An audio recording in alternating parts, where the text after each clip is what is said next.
తాకట్లో ఉన్న మీ బంగారం ఈ రోజు ఎంత ధర చేస్తుందో కొమ్మూరి గోల్డ్ వాళ్ళకి కాల్ చేసి ఫ్రీ గోల్డ్ కాస్ట్ చెక్ చేసి చెప్తారు. ఏకాదశి వ్రతాలని కూడా ఆచరిస్తూ ఉంటారు.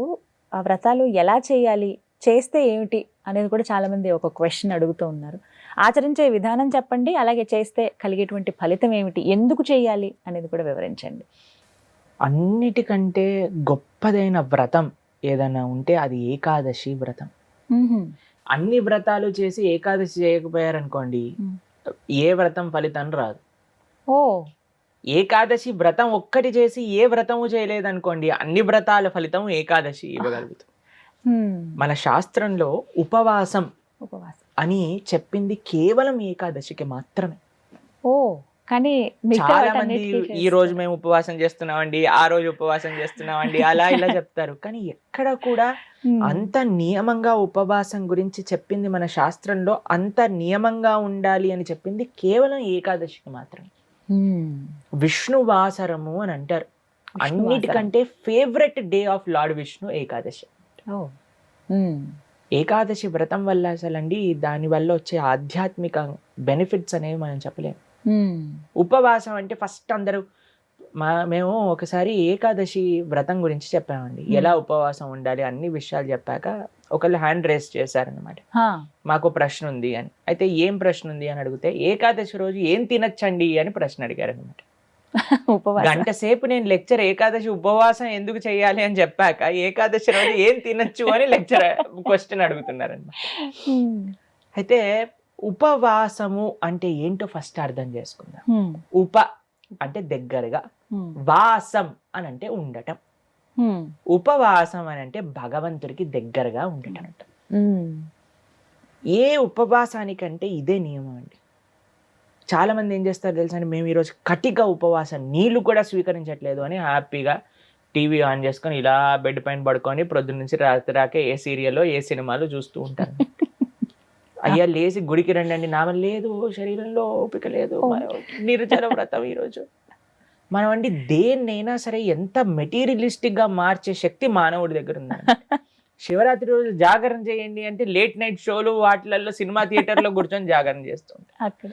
శివుడు పాపం ఏమనుకుంటాడో, ఎంత బాధపడతారో ఇలాంటి వాళ్ళని చూసి ఆశ్చర్యం వేస్తుంది.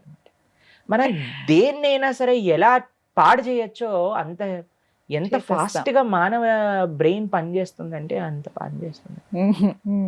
ఉపవాసము అని అంటే, ఆ ఉపవాసం చేసే ఏకాదశి రోజు ఏం చెయ్యాలి అని అంటే, ఇంకా మరింత కృష్ణ సేవ, ఇంకా మరింత భగవన్నామం పలకటం. హరే కృష్ణ కృష్ణ కృష్ణ హరే హరే, హరే రామ రామ రామ హరే హరే. మరింత నామం చేసుకోవటం, మరింత భాగవత గీత వీటిని శ్రవణం చేయటం, అధ్యయనం చేయటం.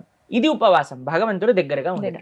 మరి ప్రభుజీ ఉపవాసం అంటే తినకుండా ఎందుకు ఉండాలని చెప్తారు? ఇప్పుడు చూడండి, ప్రొద్దున నుంచి లేవంగానే తిండి గోలే కదండి మనకి.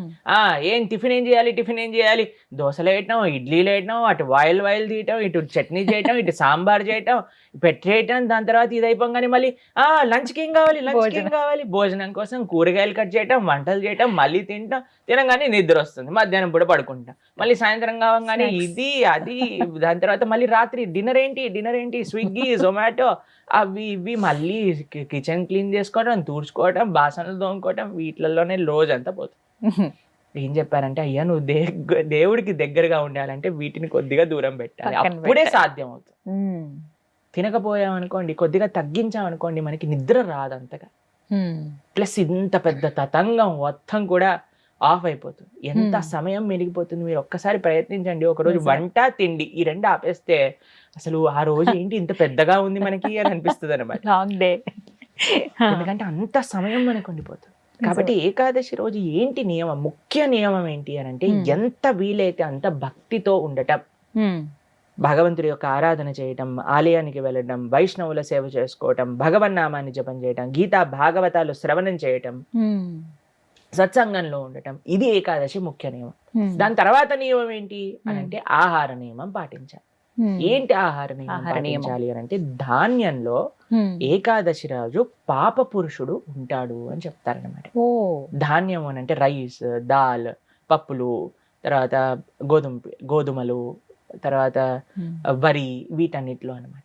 కాబట్టి ఆ రోజు మనం వీటి నుంచి దూరంగా ఉండి మరి ఏం స్వీకరించవచ్చు, పాలు, పండ్లు, తర్వాత మీకు అవి కూడా కాదండి, మరి మాకు ఇంకా శరీరం సహకరించట్లేదు. కొంతమంది ఉంటారు కదండి, బీపీ ఉంటుంది, షుగర్ ఉంటుంది, అటువంటి వాళ్ళు ఏం చేస్తారు అని అంటే మీకు సగ్గు బియ్యం అని దొరుకుతాయి, లేదా కొర్రలు అని దొరుకుతాయి అనమాట. వాటిని ఇవన్నీ కొన్ని ఏకాదశి రోజు స్వీకరించవచ్చు అని ఎలవ్ చేస్తున్నాం అనమాట.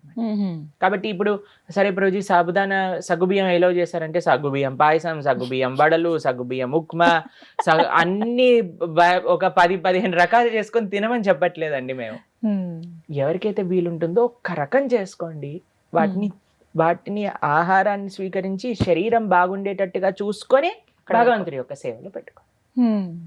కాబట్టి ఏకాదశి ప్రధాన నియమం ఏంటి అని అంటే భగవంతుడి దగ్గరగా ఉండట. కానీ కొంతమంది కటిక ఉపవాసం అని ఉంటారండి, నీళ్లు మాత్రమే స్వీకరిస్తారు ఆ రోజు. నీళ్లు కూడా స్వీకరించరు, దాన్ని కటిక ఉపవాసం అంటారు, నిర్జల వ్రతము అని అంటారు అనమాట.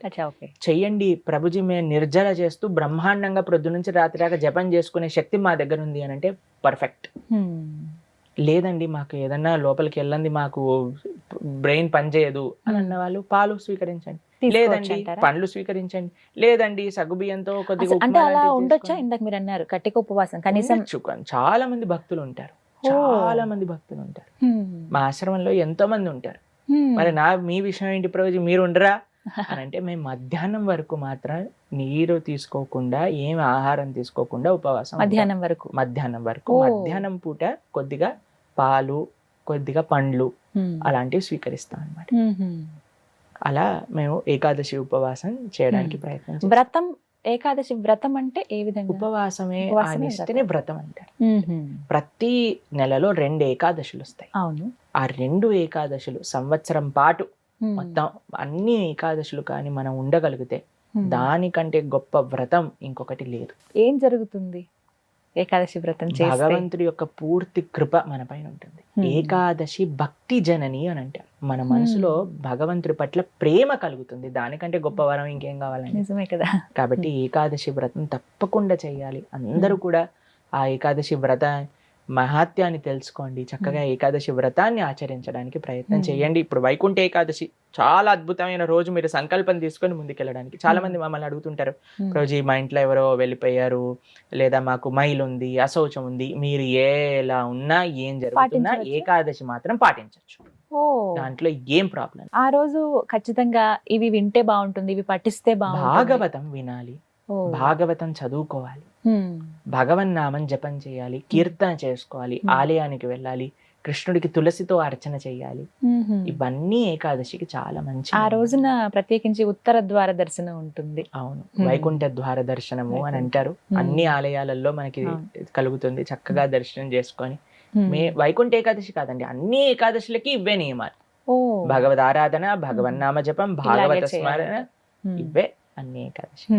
కాబట్టి తప్పకుండా ప్రతి ఒక్కళ్ళు చేయాల్సిన వ్రతం ఏకాదశి వ్రతం. ఎవరైనా ఆచరించవచ్చు, ఏ వయసు వాళ్ళైనా కూడా చేయవచ్చు, చేయదగింది అని అంటే కనుక.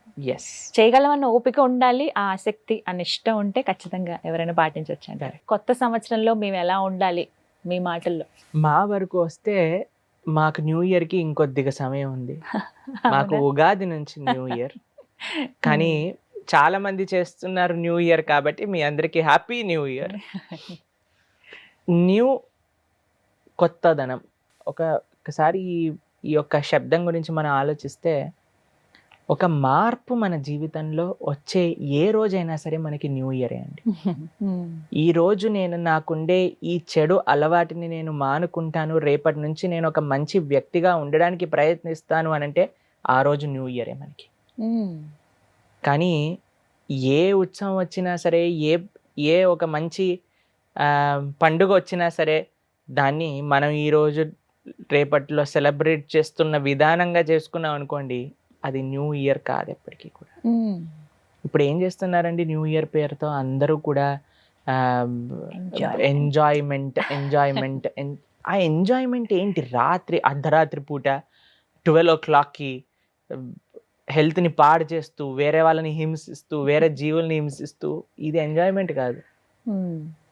ఎంజాయ్మెంట్ అనేది, అందుకే మనం చెప్తాం మన సంస్కృతిలో, మన సాంప్రదాయంలో రోజు తెల్లవారుజాము నుంచి స్టార్ట్ అవుతుంది. కౌంట్ చేసుకుంటాం అక్కడి నుంచి మనం. మీరు రాత్రంతా సూర్యోదయం. కూడా మీరు ఎంజాయ్మెంట్ చేస్తూ ప్రొద్దున పూట ఎప్పుడో 10-15 గంటలకు నేర్చారు అనుకోండి, అప్పుడు తర్వాత ఏమవుతుందంటే ఇయర్ మొత్తం కూడా మీరు అలానే ఉంటారు. డిసిప్లిన్ అనేది మనకు అవసరం అండి. ప్లస్ మనకి ఈ మధ్యలో మేము చూస్తూ ఉన్నాం, పాశ్చాత్య ఫెస్టివల్స్ పైన ఫోకస్ మనకి పెరిగింది.